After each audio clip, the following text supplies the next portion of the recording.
Good afternoon, my name is Tom Brinsonoff, Certified Master Mechanic from Reading, Pennsylvania, and today we're going to talk about how to replace side mirrors.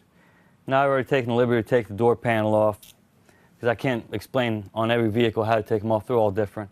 If you're not sure, get yourself an owner's manual from a parts store, $10, $15. It's a lot cheaper than breaking a door panel. Once you get the door panel off, you'll notice every vehicle is about the same way. They've got 3 bolts holding this mirror on. I'm going to go ahead and take these off here. It's real simple to change.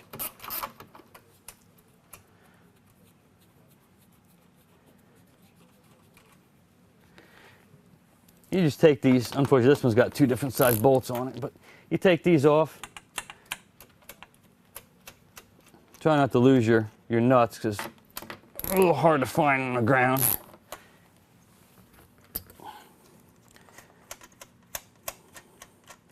Once you get your nuts off here, this mirror is going to pull straight out.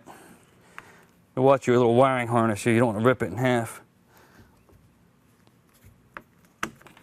But the mirror comes right out. Once you get your new one, slide the new one right in there. Same way you took this one out, and you're good to go.